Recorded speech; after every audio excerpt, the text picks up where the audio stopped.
Good morning, everyone. Good morning. Bless you. Good afternoon. That's right. Good afternoon. Yeah, It's cheers. afternoon. And it's morning Pacific Yeah. time. Happy Friday. Good morning. Tea time. Friday tea time Ascension talk. Welcoming all of you. Let's see who's joining in. Thank you for watching. Thank you for being with us here today as we begin this day. This hour of, I call it Friday Tea Time Ascension Talk, Okay. because that's literally what it is. Yeah. Why does it feel so fuzzy here? I don't know. I guess the camera needs to be cleaned at all. I don't know. Let me take something to see if I can clean the camera. I feel it's just the way the light is hitting it. Okay. Yeah. So good morning, everyone. Thank you so much for joining us. I hope you have your tea with you. And if you do, let us know what tea you're drinking today, because the tea is a big part of this. We don't take enough time to, just take an hour of rest in our, weekly, say, work schedule to just have some tea and just being able to relax, having a tea and just sit with it and just talk. It feels very healing and therapeutic and also connecting to recognize whatever has been going on in the week. You're definitely not alone. I feel that's really the most important part. There's a reason why Michael and I do this, because we, just like you, go through all kinds of things ourselves on a weekly basis. And I feel it's very important to share and also hear from what's happening with you. So that way it helps allow us to really connect on this deeper level, and wherever we are in our journey, to recognize that truly we are part of the ascension experience. Wherever we are in that spectrum, we're experiencing things on our own, let's say, speed. And sometimes we have wisdom that comes in a little earlier, and for those it comes a little later, but at some point it will arrive anyway. So here we are. And to know that, to feel fully supported. This is a time period to know that when big waves, when portals, when energies become overwhelming, to know that we're all going through this together. And as we all go through this together, just in this, to feel that support, to feel that relatability. Sometimes when things happen like this, there's this portion where we feel alone, or we feel very sad, or we just feel that we're like lost in it, because it can be very heavy, it can be uncomfortable, it can be discomfortable. And so in that way, when we can share what's been happening, when we can just all come together and speak, we have that ability really to hold each other and connect with each other, because we're all going through this, no matter where we are in the world, Right. no matter how cold it is outside and rainy, and having this nice warm tea. I know we're moving toward winter time, so we're bundling up in our ways to create this warmth. So I hope that today we can bring that warmth, bring that love, and just bring that joy of us coming together to celebrate one another, because in all, it is about celebration. It is about how we can honor the joy and really bring that to the points that may feel uncomfortable. Because at the end, we give love, we give light to the areas that hurt, we give that healing to the areas that are coming up to be ultimately viewed and transformed. And just know that yesterday being 11. Well, let's go for the week first. Okay. Like, so we're not talking in circles, So last week we took off from the day after Thanksgiving, which was a very quadruple gateway. And then we had our Thanksgiving, so we had our Friday tea time, and then off to this week. And this week then we had another triple gateway yesterday with the 1129, and which is 29 2 plus 9 is 11, and also the year of 11. So we hit another triple gateway. So this triple gateway was from the 11, 11, 11, and then here's this one. And the energies just keep building up as it goes towards the 12, 12 down to 12, 21, and especially then that Christmas time, because underneath it is that it's not so much that, I don't want to get too much into that. It's really about the central sun and the galactic sun that opens. So it's the sun within that's radiating. And of course, they refer to it as a sort of like birth of Christ, but he was born in April anyway. So it's kind of very interesting. So we're not going to get too much into the religious aspect or, step on anybody's toes, but just speaking about what this gateways is all about and what's happening and why is it's so intense. Why some of them be right through it easier? Why is it that some of it is just so brutally intense in this ascension? And what is it that collectively taking place? Because there is a global impact, because this global impact is part of what's becoming in this oneness energy. So many of us that have become much more sensitive in our vibration, and all of our bodies are adjusting to the frequency, and the frequency really is the frequency of love. But because in the human form we haven't yet been able to fully be embodied in the vibration of love completely, because it's been sort of like the human love has been the way versus the divine love. So, but what's happening from this I am presence, that the I am that we are, as it's merging forth, it's sort of spreading into all of our bodies. And some areas is a little bit easier, and some areas is a lot more difficult.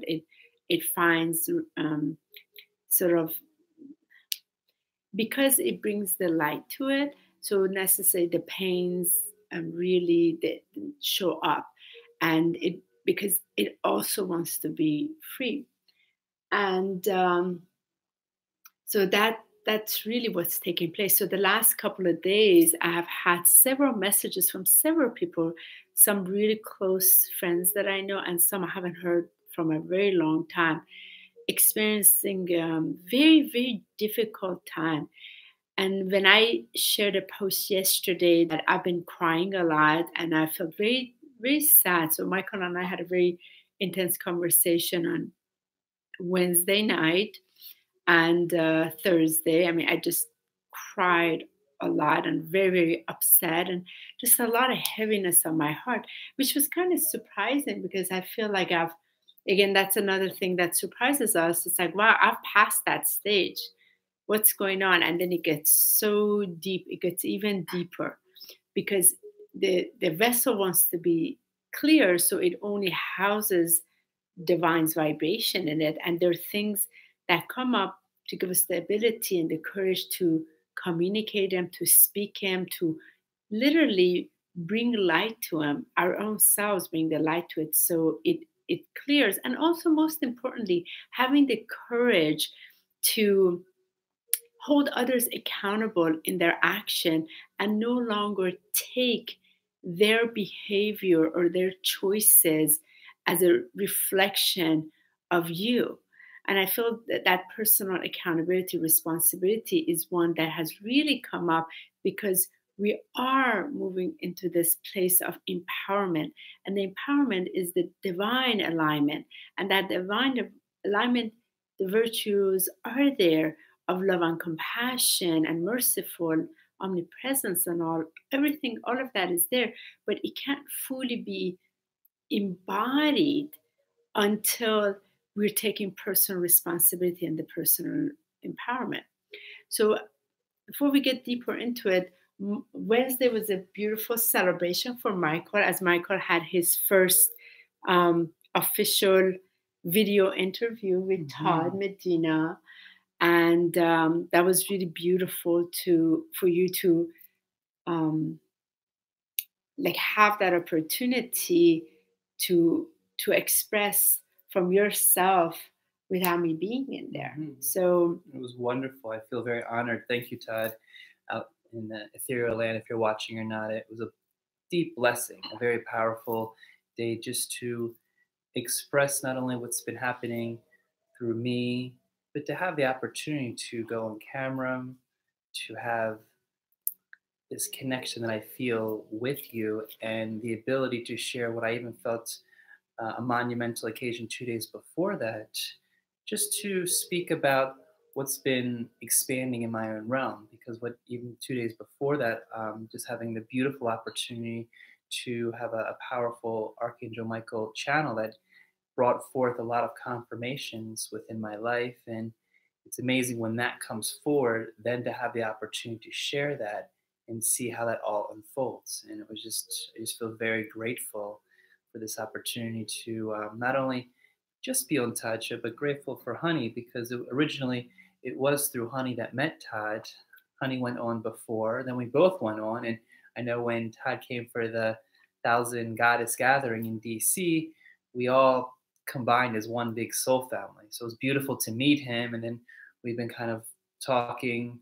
And I remember he spoke about like all the decisions, and I reminded him like, why don't you go to Kauai? Like I knew he was heading there already, but he had this beautiful giggle of like, well, I don't know where I'm going to go. I'll let the universe take me.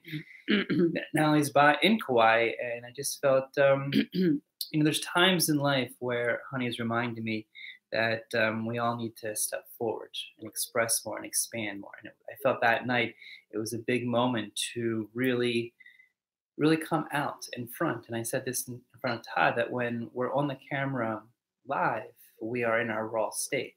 And a lot of times, we can be camera shy. I know, Honey's been pushing me for the past year and a half to get on camera. And there was this like kind of this little shyness or this feeling of being a little embarrassed to come on camera because I will be seen, or maybe I'll say something wrong, or my own self-judgment or pressure. So coming on camera that night, it just felt really good, because over just the reflection of the year of sometimes the mind wants to think, gosh, it's going to be so hard, or what are people going to think? And then before you know it, you're doing it. And then you look back at it, and as you reminded me, and you say, well, was it worth all that pressure or stress? Was it really that big of a deal? Because in the end, you're like, wow, it wasn't that much more full of fear. It felt like it came very naturally. And it just was beautiful afterwards to really celebrate with you and just come out and just share it with our friends, because it's amazing when we bring forth our energies and we can connect it through the globe, then we can really share the truth and wisdom. And I'm just grateful for opportunities that has been put in front of me. So many of the opportunities that doors have opened since coming back. Blessings to Honey of just the social media avenue, because for many, many years I was never on social media. Actually, I ridiculed social media because I just was off the grid and chose not to be in that scene. But now, as these doors are opening, I'm feeling that deep gratitude of what it is that we can not only share, but connect within each other so that we can support all of each other in one. And that was a very big wonderful one. Because, there's been so much resistance, Michael. And then finally, because you weren't living it, because you weren't using it that way, and there was just so much judgment towards it, right? When you came. Until you came in, and then still just so much judgment, and then until you, and just tremendous resistance towards it, until you started to see you started working with it yourself and seeing the application of it, and then like you said, now in gratitude. But isn't that the metaphor of life anyway? When something we haven't done ourselves, then we have so much judgment and resistance towards it. And then so what happens, those who are doing it or are living it or whatever, there's a judgment towards that. Well, I feel Isn't it interesting? I feel part of it was. Yeah, I just find it interesting, because it really applies, because it's, and I feel it is like once you are, we're moving from that space of doing in the beingness and being in our spiritual presence. And I feel those who have so much resistance, because there's a calling within them, and they haven't yet taken that step, there's tremendous judgment, resistance, all of that, because they have to meet all of those shadow aspects of themselves first. And then once they move through that, then they start saying, then the gratitude comes. Then it's like, wow. Then you can really see, like, wow, I was really in the dark of my own shadow. Right? And you weren't being free yourself. Yeah, you know? I deeply agree, because that judgment was just my own insecurity of not doing it. And part of that insecurity was just that when I was a child, just not wanting to speak out loud or express myself because of just the energies that I felt of not being heard or bullied or picked on, or the times when I wanted to speak out, I was made fun of, or the sensitivity that I had because I was so sensitive growing up, and then focusing on what I was going to say or how to say it, it just wasn't supported at the highest level. So I felt a lot of that was my backbone of just fear of coming out and expressing myself, because there was just so much energy in my childhood and teenage years of, Mid-Atlantic, where it's like this energy where you kind of see throughout the world, there's this sarcasm. There's this level of where, especially within men, we kind of one-up each other. And so that sarcasm can also be an underneath line of being bullied, and have the energies where you're just, trying to one-up and trying to make fun of one another. And so I feel a lot of those energies were holding me back, and, creating that resistance, and really creating more self-judgment within myself. And that all that self-judgment was obviously projected out of what I saw as it, and now seeing it as a huge conscious level to connect, because what I am so grateful for, we know it just takes one person to be affected. It takes one message. It's just one element that we're not attached to. It just feels that beauty that we can say something, and whether it's for an individual, whether it's for the collective, whether it's for just the expression within, there's something to be said when we're imparting our heart's wisdom, our energy, our day-to-day activities, what's coming through, because we get to share, we get to embrace, and most importantly, we get to express. And what's interesting, because when Michael and I met, like when, it's been what, 10, 11 years I'm on Facebook, and then several years Facebook has been a platform where when the messages come, and I've been asked, when it comes, don't alter them, just share them. And I remember, earlier on in our relationship, Michael would really get upset that I would spend the time in here, and he just couldn't really grasp what it was, because he wasn't living in that place, that level, from that place of service. So then he would get irritated, he would get frustrated, and until a whole lot of time had to pass by for him to really grasp what this is. Do you remember? Like you get bothered, like literally, frankly, but it's like, and then so here's the thing. I want to bring this to this, because this is very interesting. So I want to dive, Michael, into this place of the energies that are moving through. Right. So what is that place? That place is that place is because it's looking at it like, oh, the attention is not coming on me. The attention is going there. Right. Right. Yeah. I mean, I would see it as I would look at it. My frustration when I looked at it deeply, that was it.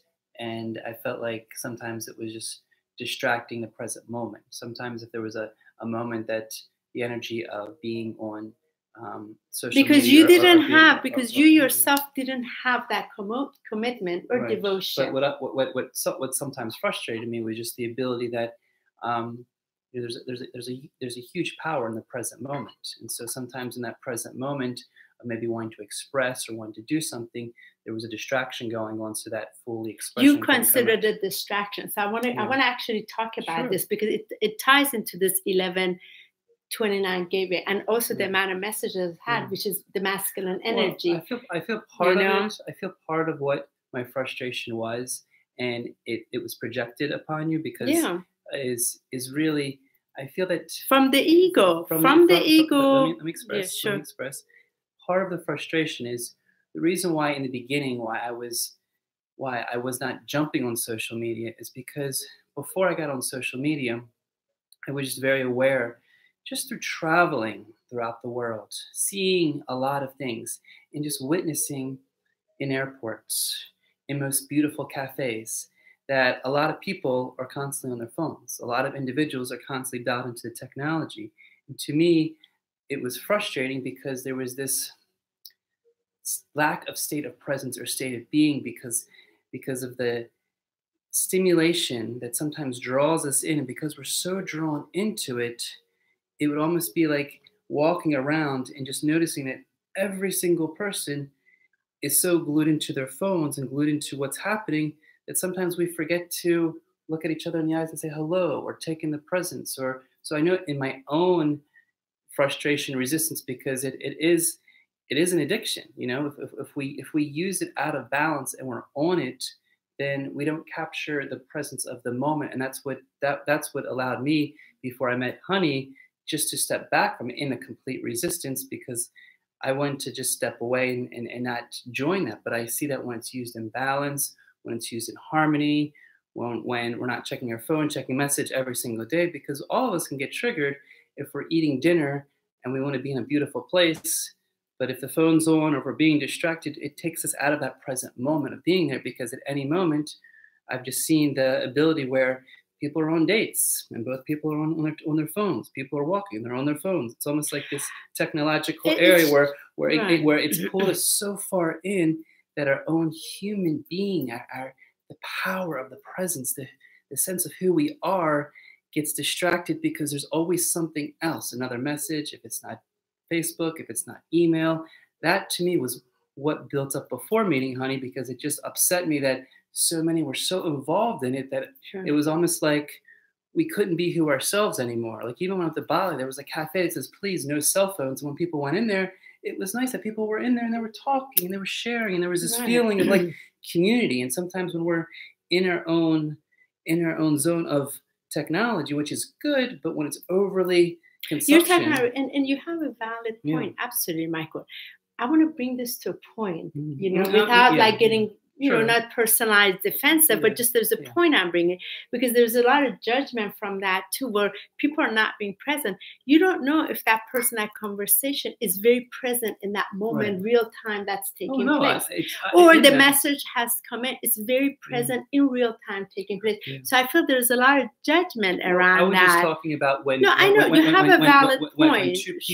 When two people are in a moment. But there's a moment that is that. But what I'm referring to, Michael, exclusively has to do when there are messages that, for example, you were just so resistant in period.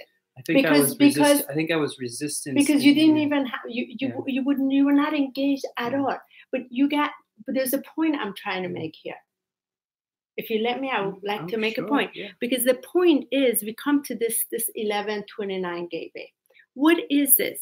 Why is it some of the messages that I've gotten from you has been, hi Lisa, hi Nancy, hey everyone, and oh hi Abigail, thank you so much for joining us. The reason why I'm bringing this up, the judgment comes from the lens of the limited lens of the human construct comes from its masculine energy, when it's just an imbalanced masculine. You know, on the show with Todd, you've talked about how much we've caused damage and hurt from this place, not just to ourselves, first is to ourselves, to our own feminine energy, right? And then to Mother Earth, to the other ones, because it's very retracted. It only sees one perspective, and that's all it has. It doesn't, because it's close to its own truth and nature, it only naturally sees it from this very narrow perspective. And that's usually the individual, they're extremely judgment on themselves because they haven't opened up to that place of love. But what's really seeking is that love they're seeking inside. So as a result of it, it's just unopened and it's unaware. So it becomes unconscious. And as a result of it, it has the judgment when it sees one from the other one, because itself is not living it. You see what I mean? It's not in harmony with it. Then as a result of it, it has a very hard time to sort of like embrace is the best word I want to say. Why I'm bringing this up is because we have been going through massive ascension updates. This energy is within both of us, whether we're in a female incarnate body or a male incarnate body. The rise of the sacred divine feminine, it is the golden age, is the golden energy. It is a Christed energy. It's all about the divine feminine rise on the planet that's been suppressed for so long. And the suppression is the suppression first within, and then the outer expression of it on the outside, right? Right. Okay. And you've also, we've talked about this. There's also that part that, it's also caused a lot of damage and hurt and pain, right? Right. Okay, so I can tell Michael is triggered right now. No, I'm just, I can tell. I'm just listening. Yeah. No, I can tell. Like I know, because he's triggered for where I'm going with this. And the reason, hi David, thank you for watching. So sometimes Michael and I get into a lot of discussions with this because it's very important in order to this golden age. Why are we going through ascension? Really, it's been a number of years. Hasn't it been enough already?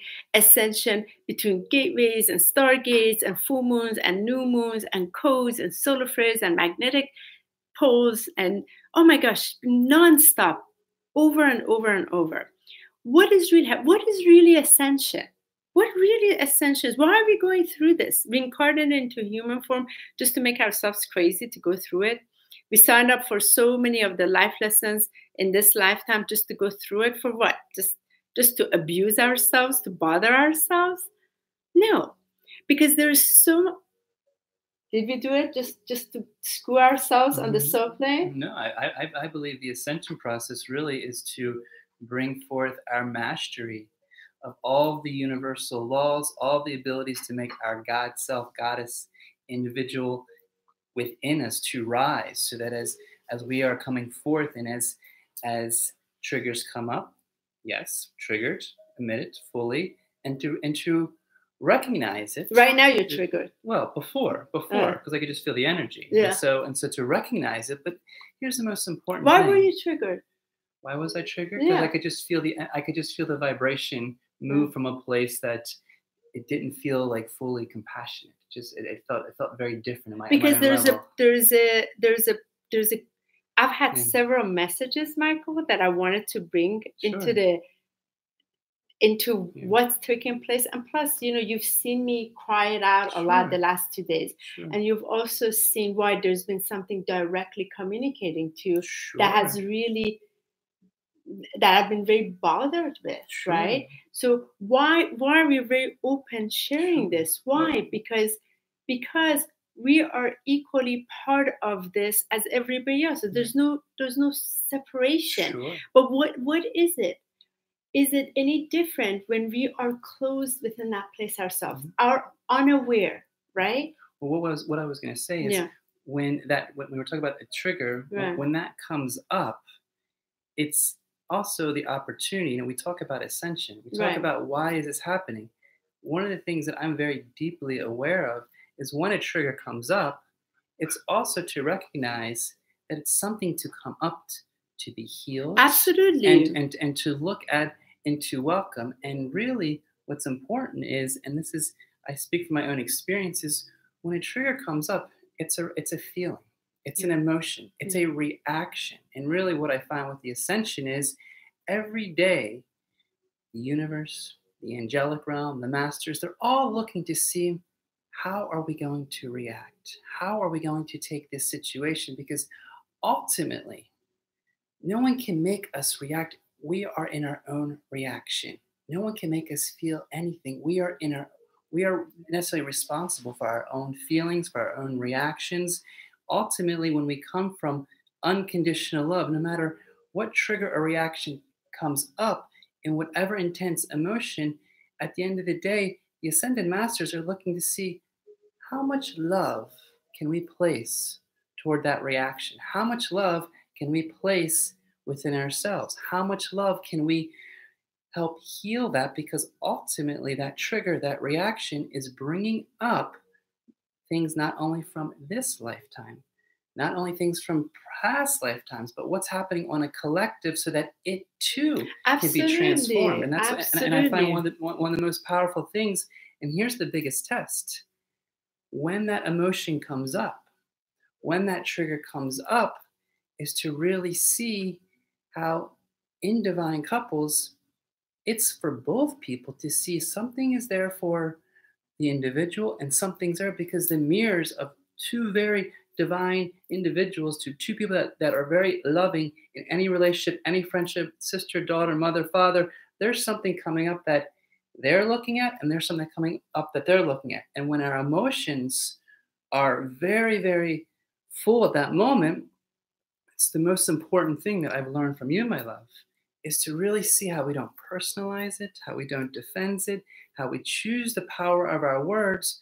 Because when our emotional body can be very, very inflamed, and I see it myself, when I'm very, very upset, especially in the beginning of a relationship, then fire can come out and we're not coming from our higher self. So to step back from it and to look at it in a deeper sense of saying, wow, what is the lesson? What has been brought up on the deepest level? Because 9 times out of 10, that trigger is actually a healing agent that the other has given the opportunity to look deeper, because deeper within that is something that we've had from our family, something that we haven't cleared. And so it's actually, sounds weird, it can actually be a gift. It's the greatest gift.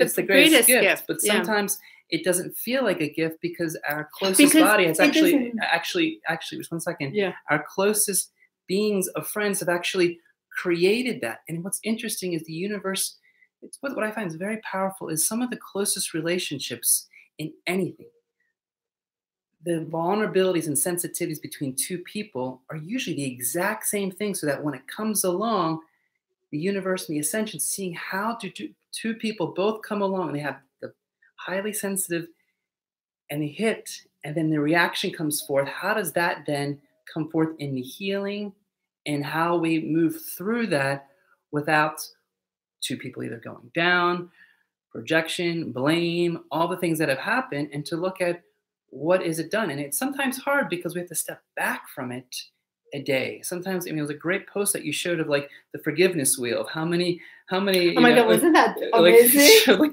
It showed like Scorpion, never. Aquarius, 2 months. But it was funny to see in our reaction.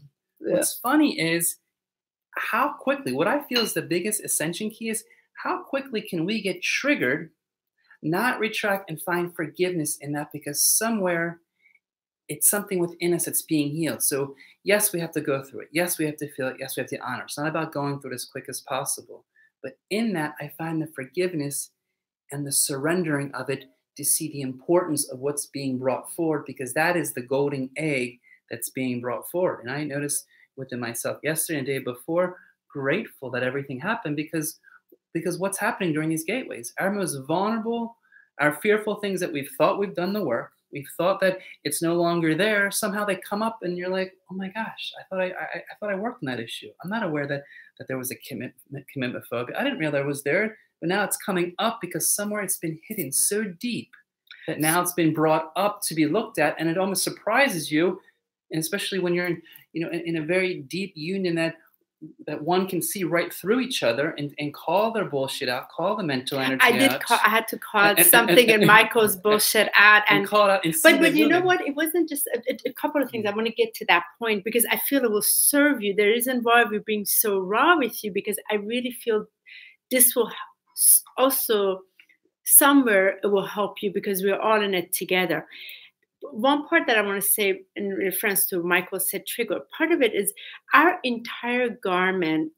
I'm going to take it from a different place to assist you through the ascension perspective, or the ascension expansion. This garment is a divine garment, and this divine garment has had so much dirt on it. The physical, the emotional, the mental, the etheric, and the spiritual has had so much, not so much the spiritual, it's more predominantly there's some on etheric, but mental, emotional, and physical. Dirt on it. So we've been going through this washing and clearing the garment. So more of the true divine nature that we already are, and we come from, can move into our bodies. So that big beam of light that we are can radiate here on earth. Now, what is stored within our DNA? What is stored in our emotional body? What is stored in our mental bodies? And the mental body has not been the mind of God. It's been the mind of the human that's been programmed and conditioned and what have you. And the emotional body, literally, it's the water that's just been totally dirty. So it's becoming purified and cleansed again. And the physical body is adjusting. So there's a lot of physical symptoms and pains and all of that, because it just wants to purify this out of it. It no longer wants to store those heavy energies in it anymore. So it just wants to be in a state of ease, no more dis-ease, so that's not creating an actual illness. So that's the broader perspective. And why I'm sharing this, because our practice, our daily life practice, has been not, it's been focused elsewhere, more our 9-to-5 job, more to our to-do list daily, all of that, versus prioritizing the being, the spirit, and really attuning to that, learning the incredible spirit that we are, and establishing even a stronger connection with the divine aspect ourselves. So everything has been priority. So I know majority of people don't even meditate. They don't even pray. The only hard time they go through that they do, and they beg. And the other part of it, they don't even take that, maybe even 5 minutes, 3 times a day. That everything else takes priority. Why I'm saying this is because it doesn't allow the room for this divine aspect of ourselves that has all the virtues of omnipresence, of being merciful, being compassionate, being loving, being light. It can't fully embody through all of our bodies, and it's just little parts of it because time and energy is not invested in it. First, I want to direct that. Second, when we are directing our energy from, instead of, let's say, so much shopping or consumerism or attention to, like, let's say, TV and all that, we've started to retract that energy, go inward, and we're putting more investment into this cosmic bank that we have, right? So what starts to happen, it starts to, the light literally raises within us, and it starts to shine on the areas within us that has blocked our own flow. And because it's blocked our own flow, suddenly it's brought up to our outer experience for it to be transmuted into light and transmuted by love, transmuted. But often it doesn't go there, because what is sort of like accessible first is the sort of like hitting it first, so it feels more jarring and shattering or shocking. And it's meeting the pain, because the pain, you have to understand, the pain is buried so much. And so what was so interesting for me on a personal level, what I brought to Michael, I was so shocked Wednesday night. We had a great time. We went to celebrate our Wednesday anniversary, and one conversation led to another, and there was something that was touched. And there was a shocking surprise in me. The level of, even though there's this thing it means so much to me, and I brought it up to Michael 5 or 6 or 7 different times, but it's kind of been sort of brushed on the side and not really important or whatever, just whatever. What was so shocking for me, Michael, was the level of embarrassment, shame I felt just to be able to verbalize it. I couldn't believe how shameful I felt. And it's like, here you are, my love, but I feel so ashamed to admit this, to even say this. It has to do directly with you, you know, but I had a hard time. And, you know, I've been having scratchy throat for several days. But I had felt, and I had expressed to him a couple of days ago, I was like, wow, I'm having a hard time in the stuff that I would see. And like, I haven't, because I could feel there's this heaviness on my chest and my energy retracting. And little did I know, it's this part that's so, I felt so shame to express what I wanted to share to Michael. And part of it was I felt very angry at him. I felt very angry. And I cried a lot, and I did express to how disappointment and how angry and frustrated I am. And part of it I felt was very important because there was such a deep truth that I had touched, and I wanted to keep Michael, and I wanted to hold Michael accountable because I had seen right through something that he was not aware of. It wasn't that he was doing it on purpose or anything vicious, nothing like that. Just sort of like unaware. And from the place of unawareness, it had created such deep pain with me. But why it created such deep pain? Because it's something that I hold so sacred, so valuable. It means so much to me that for him, you know, it just wasn't so much on his radar because he's just sort of like going along, but not anchored in that place. And then so yesterday it brought a lot of anger. And I, you know, and I said that, I was like, Michael, as a sacred masculine, if you're leading as a sacred divine masculine, this divinity has to be applied in all areas of your life, just as it is for me. All areas of my life, there's no difference. And this is such deep pain in me. You can't just talk. You have to, it has to be brought into action. And why I'm sharing this?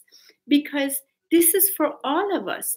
We're starting to capture the essence of love, which love is the fabric of all creation. We're creative beings. We're living every day creating consciously and majority unconsciously. We're moving as our vibration is raised, as we are ascending to our higher state of being. We are consciously co-creating, and in that co-creation, this energy of divinity is becoming more accessible to us and is being applied in all areas of our life. So we are like this, exactly like the sun. There's rays that's not even ours. It's a divine rays with its qualities of compassion, quality of light, quality of love, quality of healing, quality of mercy, quality of grace is just radiating through our physical form, our emotional form, our mental form, our etheric form, our spiritual form. So, you know, we're becoming more translucent and carrying more light. And this carrier of light is shining in all areas in our action. So I feel this was the real big key. And for me, this 11 gave it. I touched an area because I wanted to give that to you. I didn't want to take BS as an answer. I didn't want to take excuses, from a place of love, because we are blessed to share this beautiful love. And for me, this beautiful love, whether it's shared with in a union or the union with divine itself, it's the most holiest place. It's the most, and it has to be cared for. It has to be attended to. It has to be guarded with not from a place of protection, but from a place of presence, right? Because it's a gift. And until we really bring it into action and it is in the embodiment, we're not living it. So we're not living from the truth of the divinity. And that was the reason why I brought this up to Michael, because I could feel this come up. So what it did bring anger out in me, a lot of anger. And again, it was the deepest anger of the masculine energy. So this whole incarnation has been moving through the masculine energy but you can't go into forgiveness. You can't apply forgiveness right away until there is the inner acknowledgement, until it's been heard. When it's been heard, it's been hearted, then it can move through. And so for example, this morning in my prayer, after this had lifted off of me, because I found the courage to speak it and not hold anything back, and frankly hand this over to Michael. It's like, this isn't mine, this is yours. I handle the part that is mine. And really sit then in that space with me and say, okay, what really is that space of shame and guilt, and not guilt, but shame and embarrassment, And then I had to see the masculine in me views that. It's the masculine in me, Michael, views that as shame. It's like shaming me. Like I'm not fully loved by you. Do you understand? It was interesting because there was what that hits on the exact point that I read from David Dotson, and I love what you said, David. You said compassion for the self in the reflection of the self and collective. Yeah. And there's a part that, and first of all, that was elegantly expressed. Thank you. That was because I wanted to lay it out in a bigger picture. In a bigger picture. I love when HoniB speaks, because she takes it and then she goes beyond in a very collective level and a very expansive, where it's not just what's happening here, it's what's happening on a collective, and just the metaphors and the symbolism and what the bigger picture is. You have that unique gift that when you're speaking, that wisdom is imparted. And I'm grateful, because as I hear this, I'm being activated from what's being brought forward, because it's the initial healing, but it's the respect and the honor, and most important, the truth, because that's where the truth comes from. What I want to express out of what you said is within that masculine and that anger and all that comes forth, I'm grateful that you expressed that. I'm grateful to go. It was very hard. That was very hard. Just as on my side, it was very hard not to take it personal, because sometimes when that expression of anger is coming out, the biggest thing that you've taught me, which I'm so grateful, honey, I'm so this is the one piece, and it just comes from the Toltecs, is when we can just hear and just listen to the individual. And you really did. You didn't personally. You really heard. But it's personal. I just want to. Sorry, I'm cutting over you, Michael. I feel it's very important not to take it personally, not to get defensive. It's different than taking personal responsibility. Exactly. So what I love since the beginning of the relationship, it's helped me so much from when my ego was like this big and it wants to defend, because ultimately we know our ego wants to defend us. Our mind wants to have this limited amount of control. Even I heard in a channel, our mind can only act 5 to 10% consciously. Beyond that, our spirit and soul and the divineness around, that's where the conscious and beyond comes from. Beyond consciousness, the divine. Well, what's powerful is when someone is expressing their anger, when they're expressing their sorrow, when they're so upset, and it can be so easy to be like, get hit by, the solar plexus to get hit. To listen, to feel what they're saying and not take it personal, not defend, and most important, not say anything until the individual is completely done. Because in this aspect, what I loved yesterday is it not only brought the full anger, but what is behind the anger? It's the stagnation or the pent-up sadness that hasn't been expressed. And when the sadness finally comes out, then that sadness is the surrendering part. And in that surrendering part, then comes the forgiveness, and however long it takes. There's no magical feel like what comes through. How retracted, that's our own personal journey. But I loved how not only were you able to express it all, but to really feel your emotions, because we have to ask ourselves, when we get upset, when a trigger comes up, and as Honey said so beautifully, without I was receiving guidance. I had some extra help. What's so beautiful, what she said is, where is our discipline? Where is our recognition within ourselves to deal with it versus turning on the TV, drinking, smoking, sex, drugs, alcohol, whatever it is in our little things that America does, the world does, just to suppress it. Where is it within us that we don't bury it under the carpet and save it for the next time? Because that's really what the trigger is all about. What was beautiful is Honey expressed it. And I feel that it wasn't just, I feel it was such deep truth I needed to share and move through the pain. And what it was, it had to do with my soul on this planet and my mission. And really the deep calling to fulfill this, my deep devotion that I have to fulfill this, you know, and just such deep, and it wasn't not a judgment of you, but just my deep core truth. And I feel that in a female incarnate, how wonderful it is when, let's say, it seems on the outside is there's this thing that's been bothering me that I brought to you, but in the deep inside there's something even bigger, right? But you being in a sort of like in the masculine form, when that energy allows itself to open to its feminine, so it becomes this infinity, right?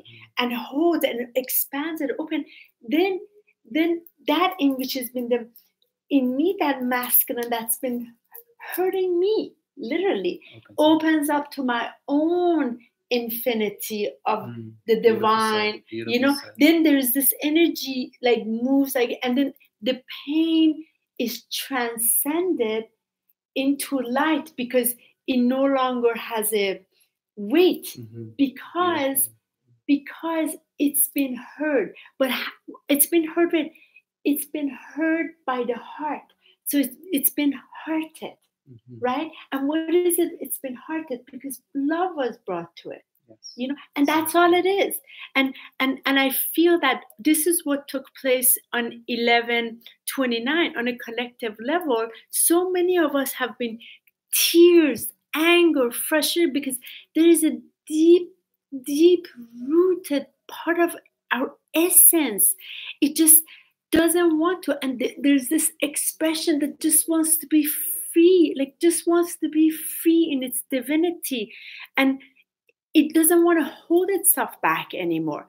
So and also what I found so beautiful that you're saying is that divinity within us that now I see receiving this activation, that divinity within us, it wants us to celebrate it. It wants us to create ceremony. It wants us to honor. I am grateful that every morning that Honey has not only shown and demonstrated, but the first thing in the morning is the presence and the meeting of spirit. Talking to our guides, our power animals, however we do it. It doesn't, if we're in front of an altar, if we're hugging a tree, if we just take 5 minutes to connect within and just breathe and just connect within, point being is the divine and the energy that's coming, that's within us, that loves us and is teaching us how to love ourselves just as much as it loves us, wants to be celebrated, wants to be recognized, and wants to be held accountable, because that's what this ascension process is all about, is allowing that reverence of really the God nature within us, then to be brought forward, because really, if we're not doing that, we're not fully living our truth. And I feel that's where it's like the weeping tree, you know, it's weeping because one of the things I shared with Michael, I said, Michael, from all my childhood, all my life in this incarnation, I have wept so much. This hurt where the love is not fully accepted, the love is not received, the love is like rejected. It's broad and it's free. There is no agenda, there's nothing. It just wants to love for the sake of love, because that's all it knows. And then it's rejected or it's hid and it's bounced back because it doesn't have any more room to go. Whether because the outer energy is blocked, or the outer energy is unconscious, or the outer energy is, like defensive, or the outer energy still needs healing, or the outer energy is unconscious, or doesn't have the ears to hear, or whatever, or basically it's just closed. So what, and then there's the love is so exciting, because when it hits, it doesn't move through, it bounces back, it hits, and it hurts. Right. That's really what it is. And so and the more we rise in this, the more we feel the pain of it, because the pain of it is such deep love that just wants to be shared. It wants to be free, doesn't want to be held, wants to just be celebrated, because it's finally found the door of its liberation, and it wants to literally fly with all the other ones. And I feel like one of the things that I have had to work on and really be conscious on, and I've had really assistance from beloved Yeshua and Archangel Michael, and particularly Metatron. Metatron has been so much by my side, and there have been so many times that I'm just weeping, like, this is the truth I know. What am I supposed to do? Because many can't receive this truth. They can't grasp this essence. And it hurts me, because it bounces back. And all it is, if you just receive them, we all vibrate. We all, it opens up to everybody else. So over the years, the last particular 12 years, I've opened the space up in so many ways, in action, with groups and groups and groups, constantly having gatherings. So this energy is not just in me, it goes outward, and opening the doors of possibility for others, opening the gifts of the universe to others, opening this, because I can't contain it by myself. It's not mine, none of us, it's not ours. We're just an instrument of it. We'll explode. So it just wants to be free. And so I feel, this is one of our ways. Like when we do once a month SSSL, that's one of our ways. And however we can, it's just one, because it just needs to move through in its beauty and grace. What's beautiful about today is, thank you everyone, because this is one of our largest features where there's quite a bit on for, I'm sure, not only just for what's happened yesterday, but we're all feeling this. Yeah. And I find that one of the things that I love about Honey, and I love about the expression, is there's nothing that's being held back. Truth is being brought forward. And sometimes when truth is being brought forward so direct, and maybe in my sensitive body so harsh, but it's true and firm, as masters do bring it, with grace and compassion, that truth can also be so real that then it pierces you.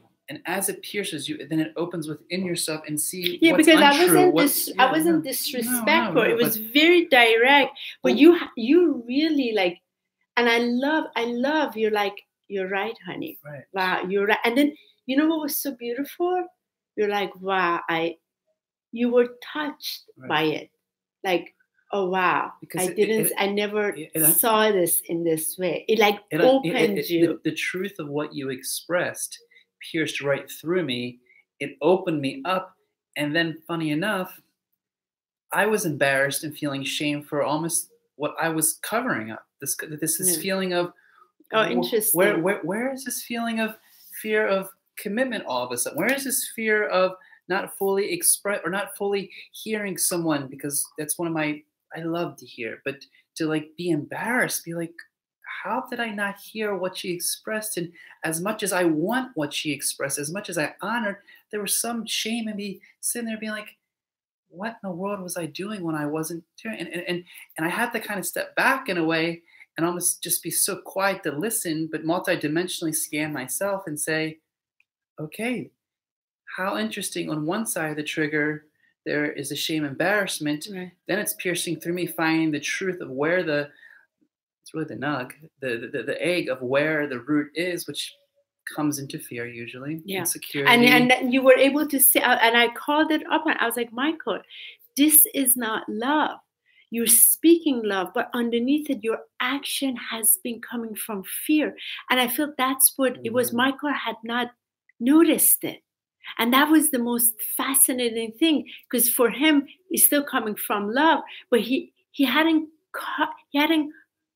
catch or cut that part that the operating system was from fear and his own limitation. And so, and I feel, again, I feel why I'm grateful to us.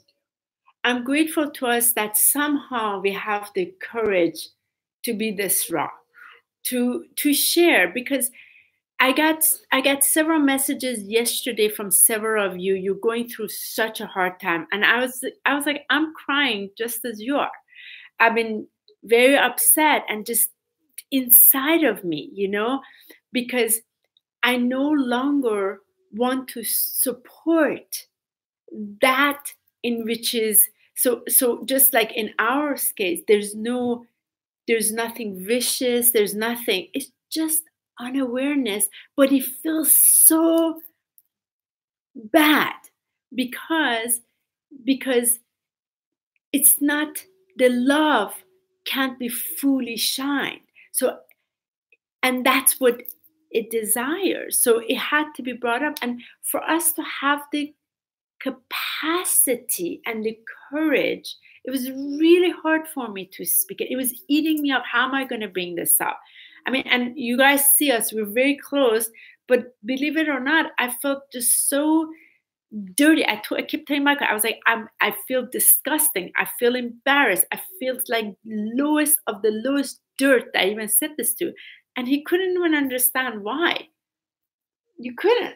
But I felt so shameful that I even said it, because I said what my deep desire is. Isn't it funny? I felt so embarrassed, so shameful to express my deepest desire, deepest truth, because I felt, well, Michael is just not honoring it.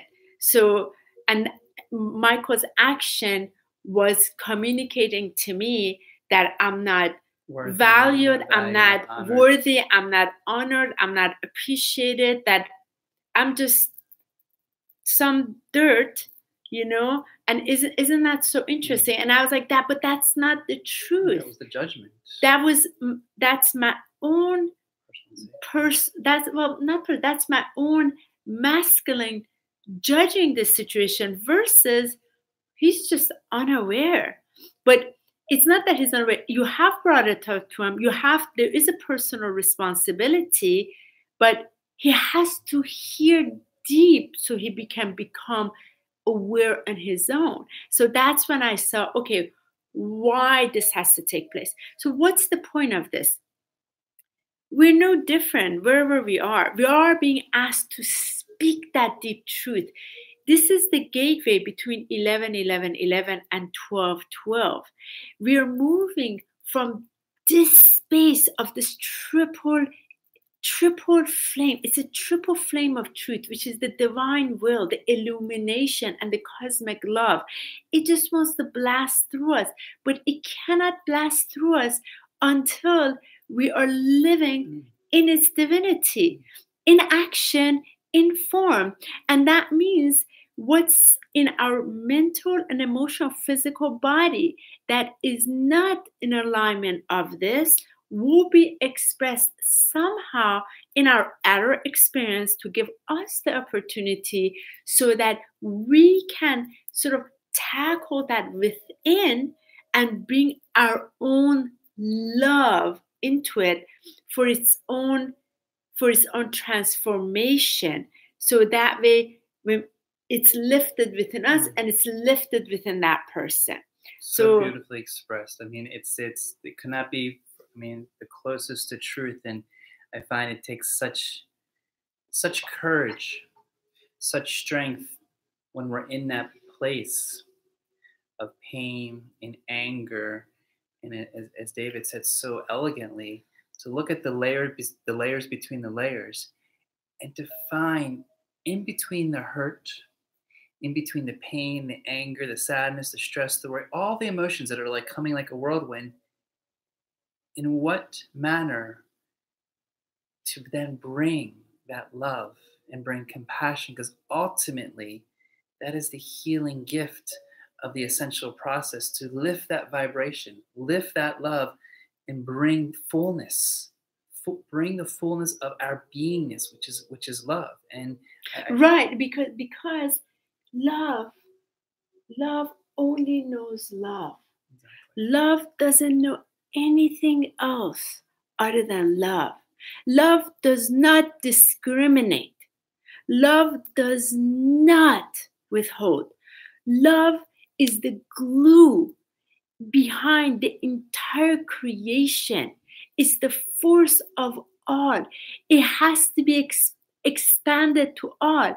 And like, especially in areas that doesn't deserve the love, that's even more where the love has to be expanded to, which you have to see within yourself first. So you find the courage to be. So for me, when I found courage to speak it, it was the action of love that I brought, because it was so shameful, embarrassing for me to even verbalize.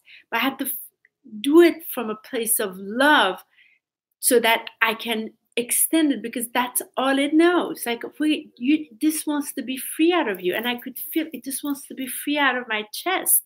And you know what was so interesting? So another thing that was so beautiful, Michael went to his mom yesterday, and before all this happened, I planned to meet up with her to have dinner for her. So right. It wasn't like I left because it was more. No, it was so perfect. And he's like, do you want me to stay? And I've been going through a lot of pain in my hand. I said, no, Michael, I want you to go. I want to be by myself. And it was so perfect being by myself. And it was so funny. I was telling Michael. So I hardly do this. And I got on, Netflix. Michael had put some needles in my hand and just had some time with myself. And I saw this cartoon, She-Ra. And I was like, She-Ra, oh my God, from 1985, She-Ra, He-Man. Gosh, they had a new version. So I put it on.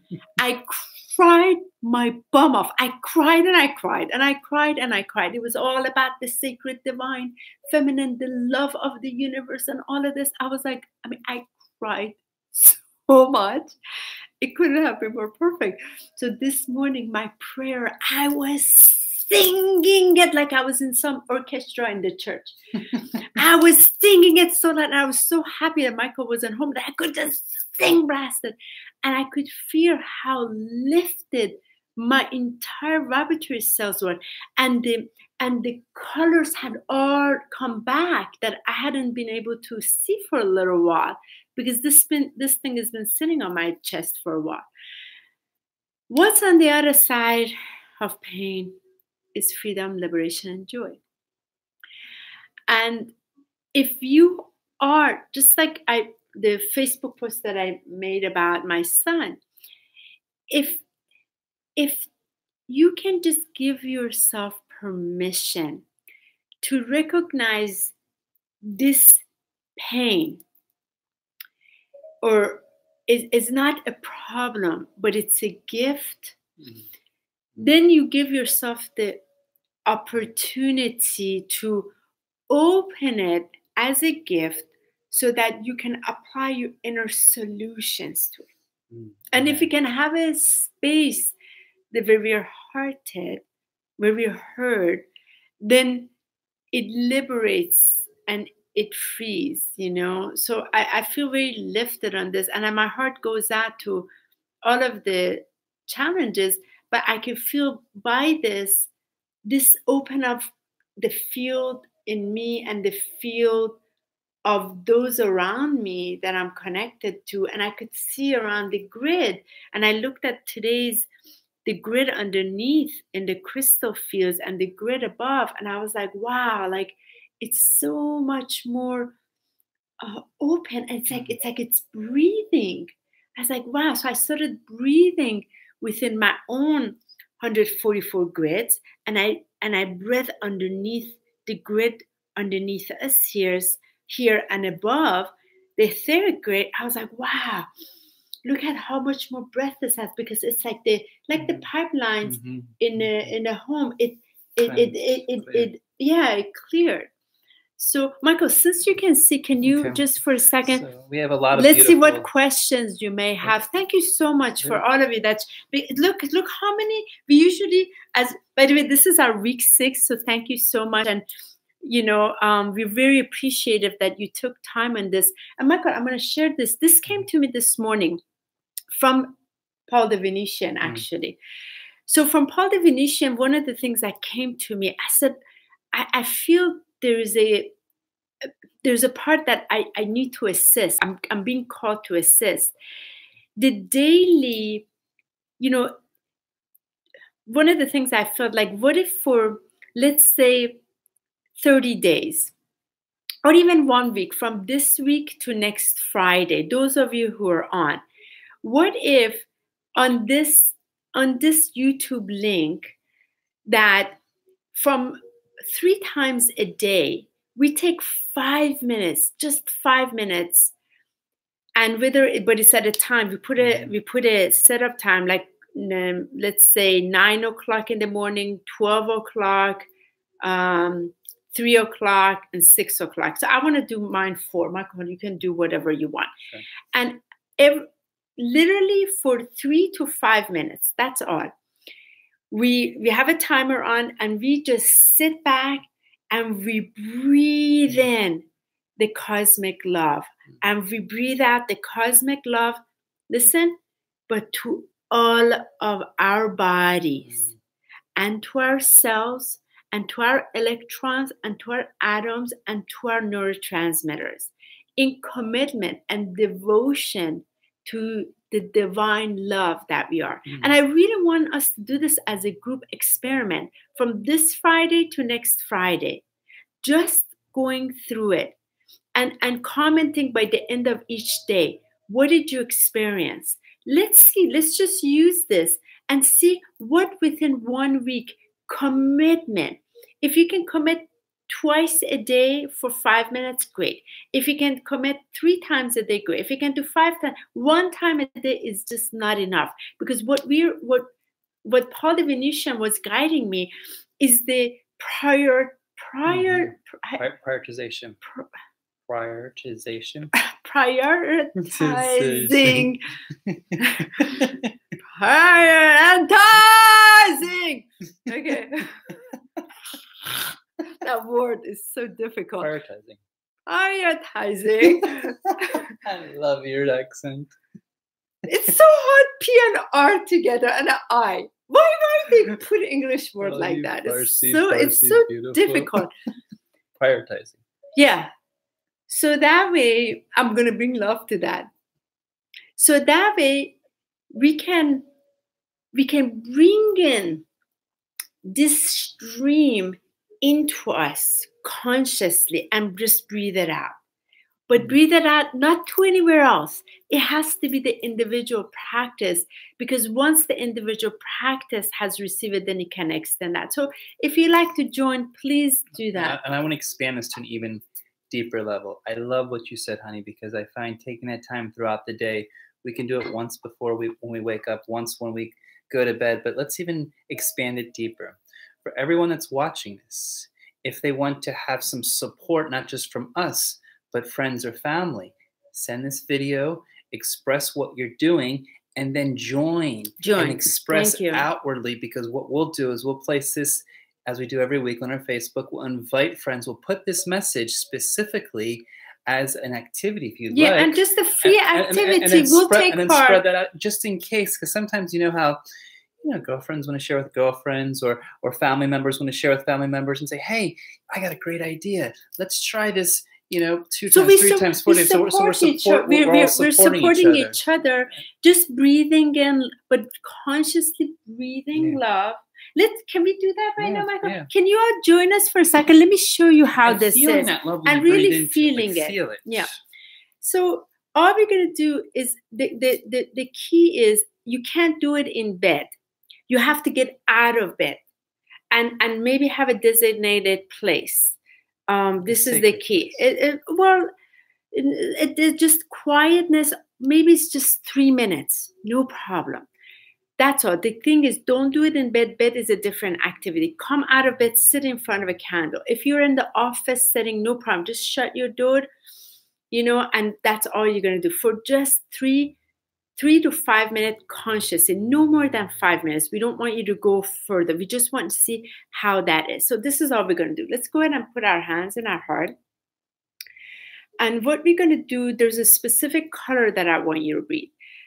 So I want you to breathe in pink, and I want you to breathe out red, like the garnet, right? Is color red. Garnet, the ruby red. Okay, so I want you to breathe out red. So you're breathing out pink, breathing in pink, breathing out red.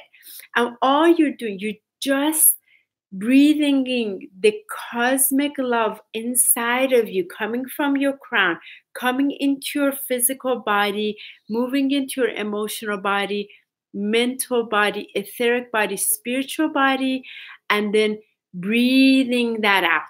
That's it. And can we also, on top of that, as we're breathing that out, feel that love? Well, you have to feel it. Like like when we breathe in that beautiful cosmic pink and breathe that out, feel that emotion of love. This is important, Michael. When this ray of the pink cosmic love is coming in and is coming through the crown, it has to light up pink inside of your chest, inside your heart chakra. It has to be pink. So see the pink flame. And you have to, if your pink flame is like this, you better expand it. So today, my pink flame was about 10 feet. It engulfed all over me out. So, but this takes practice. What you want to do is bring that pink flame. And if red is too much for you, no problem. Stay with the pink. But bring it outside of you. That's all. So let's go ahead and do this for a minute. So let us close our eyes. Let us breathe in. One more thing. When you breathe this in, you extend it all the way to Mother Earth. Please do not leave Mother Earth's heart out of this. Okay? So you're in oneness. So let's do this. Okay, let's take a deep in breath in.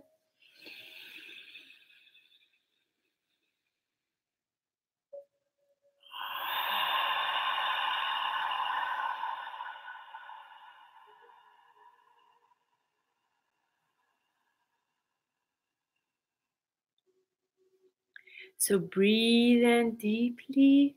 Pink. The pink ray, the pink cosmic ray all the way into your body, into your heart.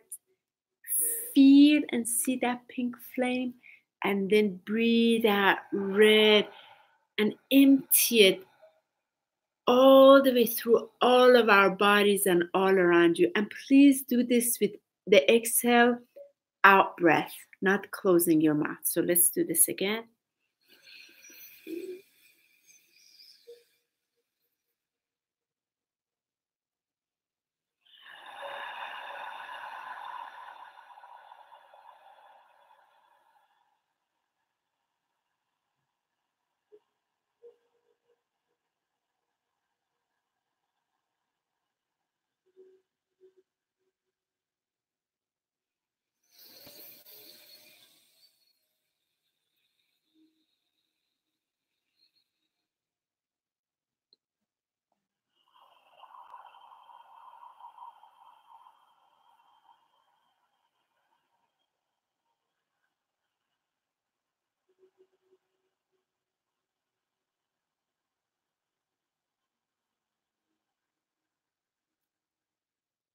And continue, Michael, continue. So what's important, when you breathe in the pink ray, the pink flame and you start feeling it into your heart, and you're breathing out the red, what you want is this, for it to really consciously go into your cells, into your atoms, into your electrons, into your neurotransmitters, and expanding in your other bodies, really expanding all around. Perfect. And when doing that, Yeah. And that's 3 minutes. feeling that, obviously, when we inhale through the nose and exhale through the mouth, it's this orbital circuit that's moving through our body and connecting completely from heaven to earth, and enjoying that feeling, that tingling, that warm, whatever sensation that's coming through your body. Just embrace it however it is, because well, you embrace it because you're opening up. It's a calling of open. And you can verbally say it, I'm opening up to the cosmic love breath. Yeah. And that's it. You breathe in me. I'm opening myself to the cosmic love in me. And you're breathing in, so you can breathe in your own deliciousness. And we will be so honored to do this with you all through the week. Let's join next Friday. Make your comments at the end of each day on this YouTube page, so we'll see what took place in your life. You will see that one of the most important things is that when we are in this divine center, we are not going anywhere. Outer conditions take place, but we are in here, you know, and we are held. And then from here, we have no choice but to just radiate it in all areas of our life that are missing this. And that's why 2 to 3 to 4 times a day is the key, so that the more you're breathing this in, the more you're able to bring it through and expand it out. You don't do it, it can't be embodied. It is a muscle, and it is a devotion, and it is the calling of spirit to say, I put my to-do list here, and I'm attaining to my beingness first. Because I am a spirit, after here, I still go forward in my spirit. I have to practice living from my spirit, not living from my human form. My human form is an important garment, but it's not my true form. And what's so beautiful that she said, thank you, Hannah, it was extremely elegant and graceful in that living of spirit. When we bring that healing to the spirit, that automatically brings the healing to our mental, emotional, physical, because our spirit, our soul is our highest form. So watch what happens when you start breathing, and watch what happens to your feeling throughout the day, of your energy increasing, your ability not to take the things that you may need just to create happiness. If it's a cup of coffee, if it's whatever it does to, dim yourself, watch what happens in this breath, because this breath of love is going to expand so much.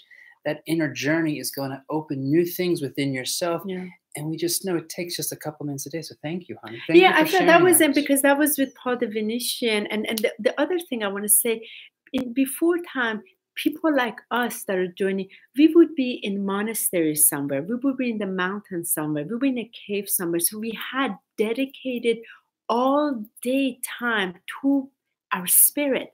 But look, we happen to be the badasses to incarnate, live in very living society with noise and conditions and everything, and are artificial to be like, I'm going to deliver this. That's like, you know what that means? We have to step up our game. If we could, imagine we would be like in cave all day.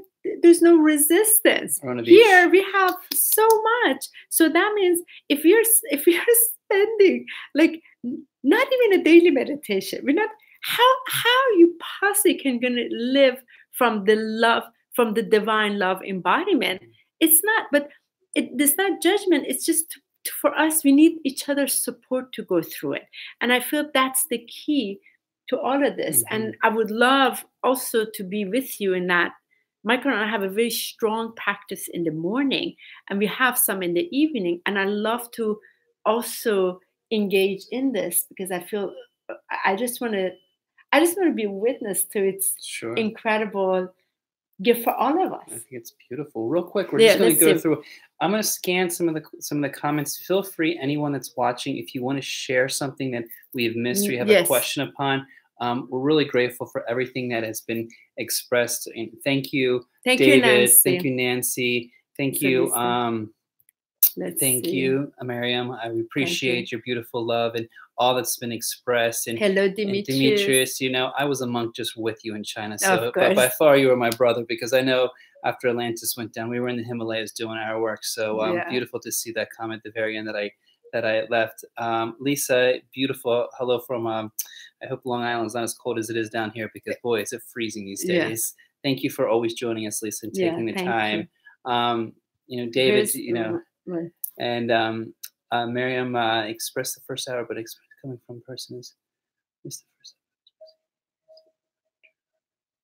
Yeah, it's you know what, Miriam, I really feel in the collective right now, anger is one of the biggest emotions, because one thing that I really see, and this is going to be my next live stream topic, is how the consciousness, the conscious being reacts to the unconsciousness. And when anger arises, what are our gifts, and what is our capability in our ascended forms when there's a conscious state and there's an unconscious state, both rising in the ascension. Yet when anger arises, because we're both very sensitive, it's a key fundamental that I find that what Honey expressed earlier today is expressing that truth, expressing it not only in her fullness, but not holding back, and allowing that fullness to come through, and then allowing that sadness underneath. And so I know there's more to it that was expressed, but real quickly, it's a great point, Miriam. I really feel that a lot of anger is moving through the collective. Yeah, because the anger is really our sacred flame that has been sort of dimmed. It wants to be in its full expression, and it doesn't like that it's been held, because it's been close to its own truth. And so Claudia, hello Claudia, good to see you. Hi Tanya. Tanya, blessings to you. Let's see. Nancy, Lisa, Demetrius. Let me see if you guys have posted any questions. Micah, I can't read. And one point that you did mention, Demetrius, we know that through our journey of love, it is really the unconditional love. And I just want to repeat what David said, that a lot of times when we go through this, a lot of emotions come through us. And it was just so beautiful, David, how you expressed that it is that compassion that we hold ourselves in. Sometimes we are our hardest judges on, that's a word, hardest judges on ourselves. And so when we can really place that self-compassion. But isn't that, what is that? That's the masculine. That's the masculine, right? Yeah. That wants to also be freed. So it's held by the feminine. Right. Right. Yeah, what's the mental body that's not allowing the love to come forward? And one of the biggest things that what I've been doing myself is, right when judgment wants to come and surface, then I want to follow up by gratitude of it coming up, because I find that gratitude can buffer the judgment, because when we're grateful for it, judgment has nowhere to go. Once that guilt, that shame starts rising, and then anger, and I'm like, thank you, guilt. Thank you, shame. Now how can I love that so it can't expand more, because that judgment can be a spiraling that we don't even know. There's that mischief ego that Honey's caught me so many times when I feel I'm making a statement, but it's just that ego protecting from some judgment that hasn't been transformed. So thank you. And if I may ask, Lisa, you had mentioned you will participate in us. Can we just find out how many of you wish to participate with us from today till Friday? Could you just make a comment here so that we know? Or we if those really are not appreciate logged on, next time I see that we have 11 on right now. Yeah. If others want to just log on to Honey's. Well, I just want to see right now, and then we'll post that. So I just want to see. Okay, Mariam, you're in. Thank you. Okay, Demetrius, you're in. So this is great. Mariam has been part of the 40-day gratitude circle we had. That was so powerful. Thank you. You're in. Okay, perfect. So I just want to see how many of us will go through this together, and then we'll post at the end of each day on this link. I'll send the link to you. So we just say, okay, how was it? By the end of the day, we make a quick comment. Well, this is what it did for me today. This is, and we're going to face things. How did this help us in our daily experience? Beautiful. Katrina, thank you. Thank you, Katrina. You would. Okay, great. Thank you. Thank you, Nancy. Thank you.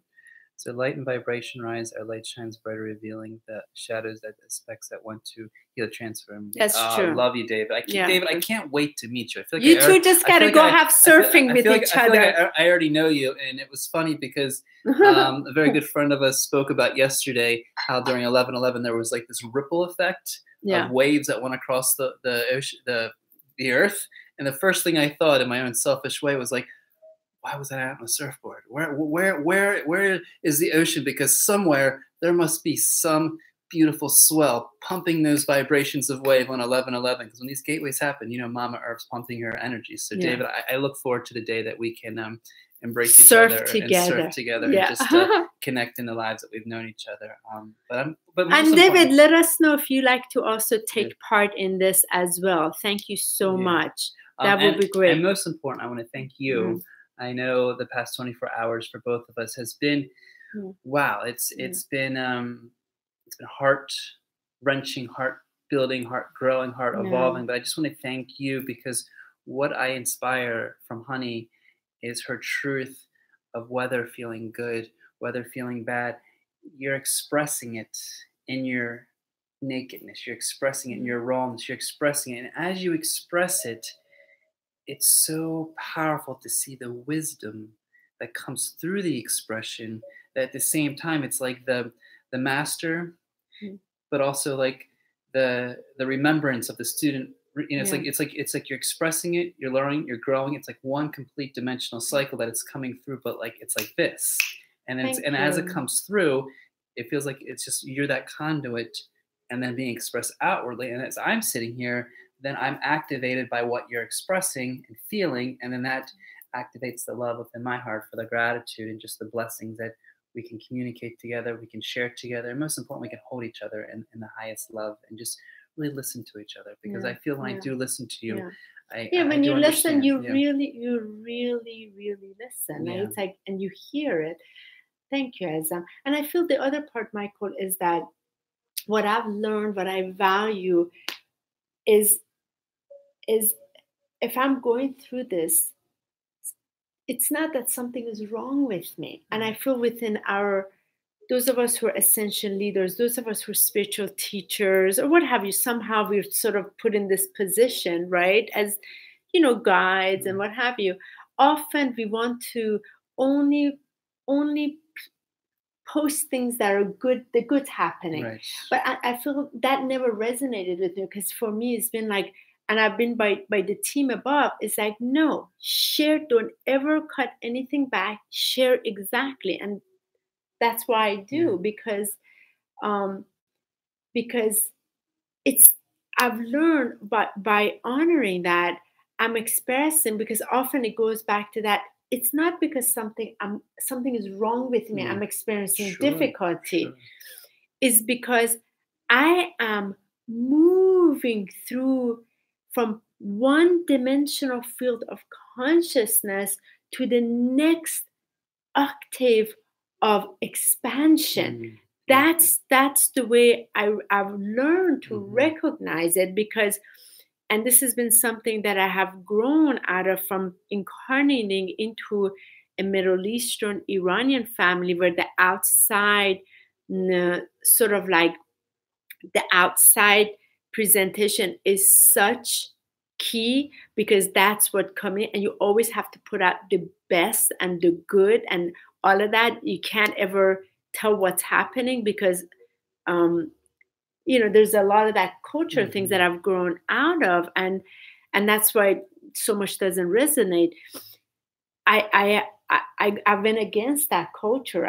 Because it, to me, was facade, just putting on a face. I said, I just can't do that, because that hurts me. That's okay. I'm having what we would consider an off day, a left, and I'm okay with it. That is the acceptance of it, because this is what's transforming in me. So the language came later. My actions was first, then the language came, and then the appreciation of it. And I felt, okay, we're going to do this. There's nothing to shame. There's nothing to hide. Here is this. And how beautiful. The minute I say, I post, I'm going through heaviness and a lot of pain, tears, and I have boom, boom, boom, boom, boom, boom, boom messages like, oh, me too. Like Abigail, you were talking about how angered you've been, or Alicia, you talked about the amount of anger towards masculine you have, you moving through forgiveness. This is why. And if I have moved through it, now I'm on the other side of it, and then there's this elegant language that the Ascension team assists me with bringing forward, because it now moves freely through me. Versus if I haven't gone through it, then I'm attempting to articulate it or communicate it, but I'm missing it because the wisdom hasn't stepped forward. That's the difference. Yeah. Okay, let me see this. Um, Let me see. Let me see. What else was said here? Lisa said. Okay, sorry. So Lisa said she's heading to Florida. Yeah, I saw that. So she'll be in. She'll be in here. 1 second, Michael. Here's the one. I'm in. Look, Mayam said I'm in. Really. David said this. Yeah. Lisa said so much love. Yep, love you guys. Okay, good. So David will be in with us. Okay, Tanya will be with us. Wonderful. Okay, thank you, Nancy. Thank you. Thank you, David. Thank you. Thank you, Mariam. And by the way, tomorrow night, if you're in DC, Washington, DC, Maryland, Virginia, our beautiful sacred sister, Mariam's husband, Kaveh, who's our dear brother, sacred brother, who we love so much. He is having his photography exhibition. It's called Light Photography, and we couldn't be more excited as Michael and I, like his cheerleaders, to be there. 5 o'clock to 7 o'clock is in Vienna, and he have a talk next week. But if you're around, join. We're just happy to always support when people are following their passion. We know this is a longer stream. Usually it's around an hour. We're moving on to an hour and a half. I just want to personally thank you for all that have come together. This is one of our larger ones, and just on a day where we're moving through a lot, I feel in this support and in this love, and what was expressed through today's channel message has really just been so endearing to experience with you, honey, to experience in what we're moving through, and just to share outwardly, because I feel when we can share that, we can speak from the heart, and you can feel it, then you're not alone, that you're supported, that and that we're all lifted. Yeah. Don't you feel lifted? Very I feel lifted. Do you all feel lifted? Yeah. You know, I can feel it, like there is a lift, and that's truth. Truth always lifts all of us. Yeah. That's the beauty of it. And the truth of divine lifts all of us. And may we have the courage. So let's finish with our prayer. Yeah. Okay. So, dear Mother, Father God, dear eternal Son, dear eternal force of illumination, wisdom, light, passion, liberation, mercy, omnipresence, beauty, and heart. Give us the strength to face our shadows today. Give us the strength to open ourselves to the nectar of love today. Give us the strength to be reminded that we are worthy of our own divine love. Give us the strength and courage to find our liberation in our spoken words of truth.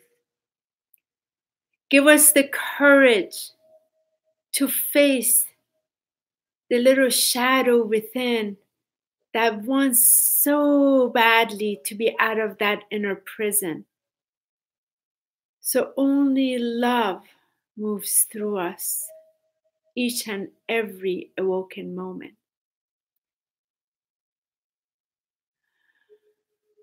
May the grace of this almighty presence within the I am that we are always shine and radiate so bright in our breath, in our conscious state, in our choice of action, from the force and the fuel and the gift of love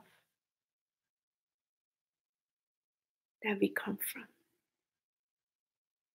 Thank you for this beautiful Venus Friday, this Christed day, the crystalline inside of us. Thank you for this incredible gateway we just went through. And thank you for all the dirt that came up. So all of them can transcend as we are being purified. Our garments are on the sort of like, they're on the, how you say, you remember the old days, the way the wash machine, right? And the clothing hanger. So it's the clothing, the the clothesline, right? But we are in the cosmic garment line, right? Threw us in the cosmic wash machine on this gateway, and now our garment is being hung to dry in the sun, and that illumination sun. So enjoy it. So much love. Thank you so much. And we'll make our first comment tonight. Wonderful. Thank you. Okay. Thank you. Love you all. Thank you so much. Thank you. And please feel free to reshare this. Let's have others join. Let's do this together. Aho namaste en lakesh banura ish. House.